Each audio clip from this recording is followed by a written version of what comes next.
안녕하세요. 제게는 30 중반을 넘어가는 형이 있습니다. 이 얘기는 제 형과 형수님에 대한 이야기입니다. 지금은 30 중반을 살짝 넘은 젊은 나이에 벌써 300억대 부자지만 예전엔 정말 한심한 청년백수에다 형수님은 술집 아가씨 출신인 두 분의 이야기입니다. 제 형은 어릴 적부터 머리가 비상해서 주위 사람들의 기대를 혼자 독차지하며 자랐습니다. 지금 생각하니 그게 형한테는 큰 부담이 되었을지도 모른다는 생각도 드네요. 항상 1등만 하던 형이 고등학교에 들어가면서부터 공부에 흥미를 잃기 시작하더니 끝내는 지방에 별로 유명하지도 않은 대학에 들어가더군요. 군대도 다녀오고 졸업까지 했는데 취직도 못하더니 자기 방에서 하루 종일 게임을 하는 것도 아니고 그냥 하루 종일 각종 포털 사이트를 넘나들며 인터넷만 하더군요. 쓰잘데기 없는 인터넷 뉴스부터 각종 정보 검색으로 하루 종일 시간 때우고 말이죠. 저러고 말겠지, 곧 취직하겠지 하면서 기다려주곤 했지만 몇 년째 그러고 있으니까 가족들은 답답하죠. 사람도 안 만나고 햇볕도 안 보고 외출도 안 하고 방에 틀어박혀서 몇 년째 그러고만 있으니 정신병인가 싶기도 했죠. 그런 사람이 한두 번 외출을 하기 시작하더니 회사를 다닌다고 하더군요. 큰 회사는 아니고 직원도 몇 명 안 되는 아주 작은 회사라고 했습니다. 월급도 정말 터무니없이 적게 받고 제 형을 묘사하자면 아주 순진하고 선량합니다. 그런데 숫기가 별로 없는 성격이었습니다. 언제나 호호 웃고 마냥 사람 좋아 보이는 이런 형이라서 연애를 못하더라고요. 직원이 몇 명 안 되니 사내 연애도 불가능하고 그렇다고 동호회를 다니며 연애를 해보려 시도하는 성격도 아닌 것 같고요. 보다 못해서 제 후배 중에서 예쁘고 똑똑하고 모든 면에서 괜찮은 애들을 몇 명 소개시켜줬습니다. 그런데 여자애들이 하나같이 하는 말이 사람은 좋은데 재미가 없다면서 남자로서의 성적 매력이 없다고 그냥 삼촌 같다고 이렇게 애프터를 거절하더라고요. 하긴 옷도 세련되게 못 입고 농담도 잘 못하고 차도 없는 사람을 그 친구들이 좋아할 리가 없겠죠. 그런 형이 언젠가부터 연애를 한다고 하더라고요. 그런가 보다 하고 말았는데 반년 정도가 지나더니 결혼하겠다면서 여자분을 하나 데리고 왔는데 이건 뭐 쑥맥 같은 형하고는 어울리지도 않을 정도의 미인을 데려왔더라고요. 키도 172 넘어 보이고 날씬한 데다가 얼굴도 얼마나 예쁜지 제가 지금껏 봐왔던 미인들 중에서 5손가락 안에 꼽을 정도로 상당한 미인이었습니다. 아무튼 어찌어찌 해서 결혼을 하고 작은 전세방을 구해서 나가더군요. 지금부터는 형이 주말에 저를 형 자택으로 불러서 해준 이야기입니다. 형 집에 도착해서 간단한 요리와 맥주를 마시면서 고백할 게 있다면서 말하기 시작했습니다. 형이 회사를 다닐 때 형이 맡은 프로젝트가 잘 끝나서 사장이 크게 한턱 쏜다며 여자들과 노는 술집으로 갔답니다. 여자에게 쑥맥이었던 형은 제대로 놀지를 못했고 구석에서 어색하게 앉아있다가 같이 앉은 아가씨와 맥주를 서로 따라주고 홀짝거리면서 얘기를 주고받았답니다. 형은 그 아가씨가 참 마음에 들더래요. 다른 직원들은 각 파트너를 데리고 방을 나섰고 형은 그냥 조금 걸었으면 좋겠다고 하면서 아가씨와 길을 걸으면서 이런저런 얘기를 나눴답니다. 좋아하는 노래, 명화 같은 얘기부터 별의별 얘기를 다 나눴다고 하더군요. 정말 오랜 친구 같은 느낌이 들더랍니다. 지루한지 모르고 얘기 나누며 그렇게 걷다가 호텔로 갔대요. 사장이 준 돈으로 방을 하나 얻어주고 아가씨를 객실 안까지 같이 가지고 그냥 나왔대요. 매일 원치도 않은 술 마시고 사랑하지도 않는 낯선 남자와 있어야 하는 게 얼마나 힘들까 하는 생각이 들었답니다. 그래서 그날만큼은 남자한테 시달리지 않고 푹 쉬도록 혼자 방에서 숙면 취하라고 말해주고 나왔다고 하더라고요. 근데 형이 부탁이 하나 있다며 이렇게 재미있게 대화를 나눠본 게 처음이라고 친구하면 정말 기쁠 것 같다고 해서 전화번호를 얻었답니다. 그렇게 문자도 주고받고 가끔 전화도 하면서 친구가 되었다고 하더군요. 또 친구에서 연인이 되었던 거죠. 형수님 말씀으로는 매일매일 그런 일상의 몸과 마음이 너무 힘들었는데 형 같은 친구는 다른 세계에 사는 친구를 하나 얻은 듯한 느낌이었고 지친 일상을 잊게 해주는 휴식 같은 사람이었다고 하더군요. 그렇게 가까워지면서 연인으로까지 발전했는데 형이 결혼하자고 할 줄은 사실 기대하지 않았답니다.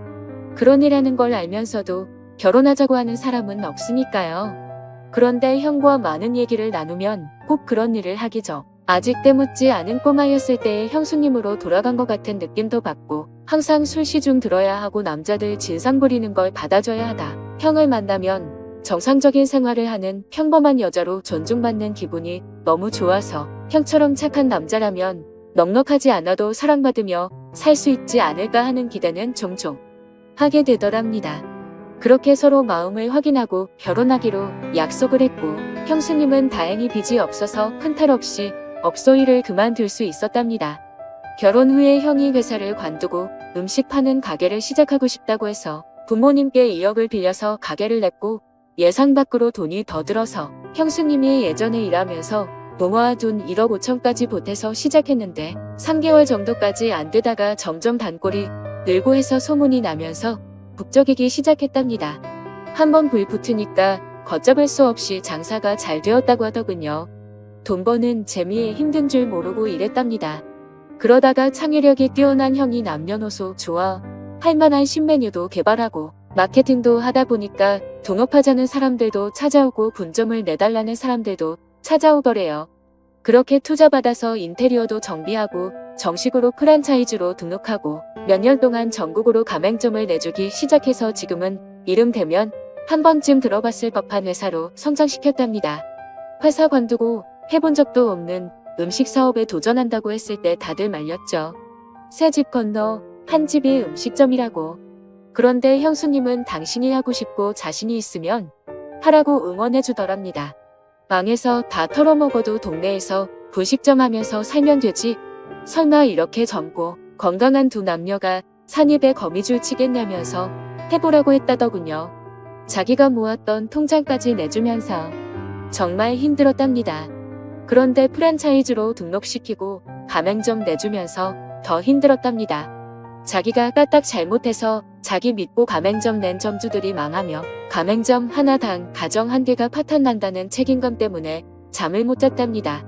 하루에 2에서 3시간 정도밖에 안 자면서 소스 개발, 메뉴 개발, 투자자들 찾아다니고 시장 분석하러 다니고 점주들 장사 잘하라고 자기 노하우 담은 책자 제작해서 돌리고 그랬답니다. 다행히도 저희 형 프랜차이즈는 안정적으로 자리 잡아서 아직도 꽤 후한 평가를 받고 있답니다. 그래서 지금은 형 나이대에 흔치 않을 만큼 큰 돈을 벌었고 반포에서도 상당히 큰 집에서 살고 있습니다.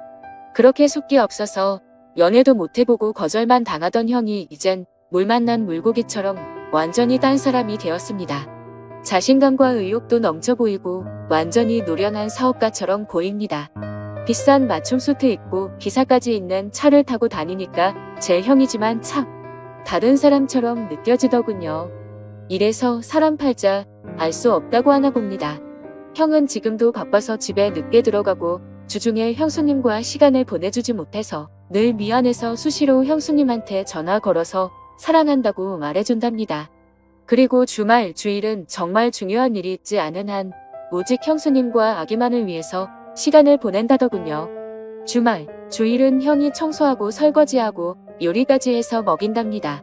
주중 동안 그렇게 일하고 주말까지 그러면 힘들지 않냐고 하니까 자기는 사랑하는 아내랑 아이를 위해서 음식하고 설거지하면서 쉬게 해줄 수 있다는 게 너무 행복하답니다.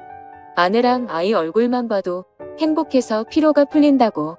형수님은 업소일하면서 너무나 간절히 평범한 생활을 꿈꿨었기 때문에 집에서 집안일하고 아기 키우고 형 옷 세탁하고 다림질하는 게 너무너무 행복하답니다. 저희 형수님 그렇게 부자가 되었는데도 명품 베개나 시계나 외제구두 같은 거 갖고 있지 않은 것 같습니다. 형수님 말로는 주말에 형님이랑 정원에서 배달시킨 치킨이랑 맥주 한 캔씩 먹으면서 얘기하는 게 너무 행복하답니다. 딱 그만큼의 행복도 감당할 수 없을 정도라면서 형수님은 매달 부모님께 월급 정도의 용돈도 넉넉하게 보내주시고 우리한테는 볼 때마다 용돈도 주십니다.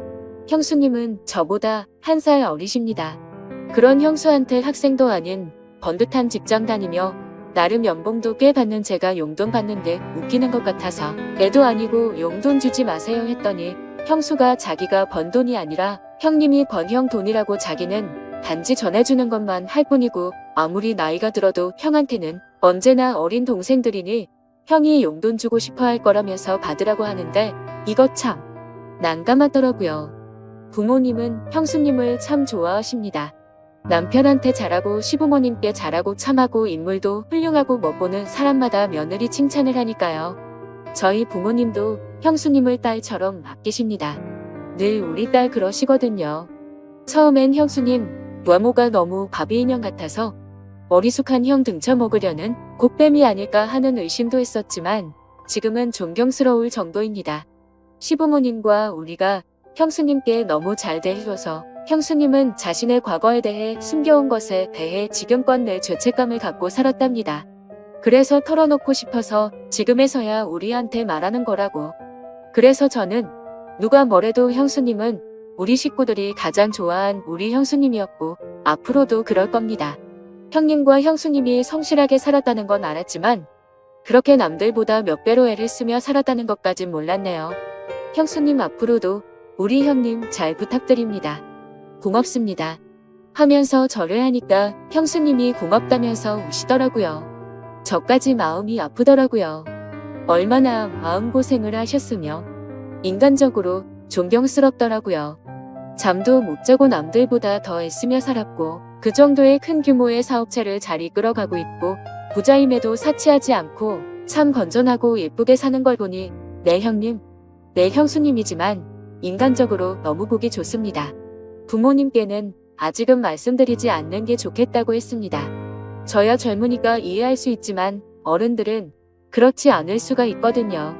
죄책감을 덜기 위해 말씀드렸다가 혹시나 더 큰 걸 감당하셔야만 할까봐 서로 상처가 될 수 있는 사안이잖아요. 아무튼 모든 분들이 저희 형님과 형수님처럼 현명하고 예쁜 사랑을 했으면 좋겠습니다. 긴 글 읽어주셔서 감사합니다.